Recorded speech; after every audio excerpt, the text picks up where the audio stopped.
Holding a real estate license and simultaneously having a mortgage license and operating those on the same transactions. Is it okay? Is it allowed? Is it ethical? And what do clients think about it? Let's talk about it. So, one of the questions I get asked from other agents the most is it even allowed to hold both licenses and operate on the same transaction as the real estate agent and the mortgage broker? And the answer, at least in Texas and Colorado, is absolutely yes, it's allowed. You just have to disclose it to the borrower slash buyer that you're operating a dual capacity situation to get them their house. So one of the other things that I find real estate agents are most fearful of is, what will my client think? Like, kind of shame that you're going to make additional money by operating in the additional capacity. So I think one thing that people overlook the most is the client's desire to buy that house. And by the desire, I mean a desire to get in that house as quickly as possible and as simply as possible. So we all know that the clients want the path of least resistance. They just want the house, they want to move in, and they want to have the least amount of complication possible. So I can tell you,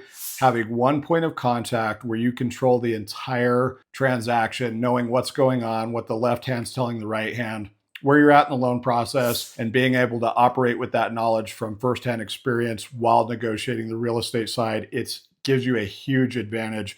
And the clients absolutely love it. I can tell you probably over 95% of my real estate buyers are also my mortgage clients. They just love the one-stop shop philosophy, dealing with one person.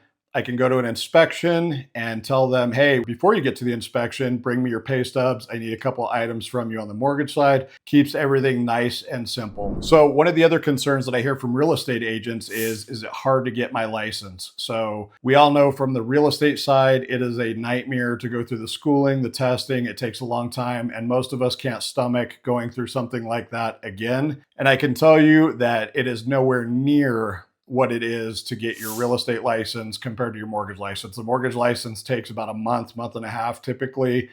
The test is a lot easier. It is so much easier. And then when you add an additional state, you can do it in a weekend. So if you have buyers that typically move to Florida, Texas, you identify a state where you have family or you're going to do business, it is so quick and easy to add a state to your mortgage license. It doesn't require you to go through the whole school again. Super easy, not a lot of work at all. So the other concern that I hear is, well, if I'm buried in mortgage work, that's going to make me a less effective real estate agent. And that's simply not true. So on the mortgage side, you have a huge processing team that handles all the administrative paperwork, things like that. I would love to take credit for some of the closings that happen, but honestly, it's the administrative work. I have to give a hand to my processing team. I am client facing, which means they're buried in paperwork and I'm touching base with the client, making sure they're happy and everything is smooth. But as far as the day-to-day paperwork, I'm not really involved in that on the mortgage side, other than keeping the client posted on everything that's going on. As you see in our industry, a lot of places, a lot of the big box companies are switching to a one-stop shop mentality. So you have to ask yourself why. Like Keller Williams opened their own mortgage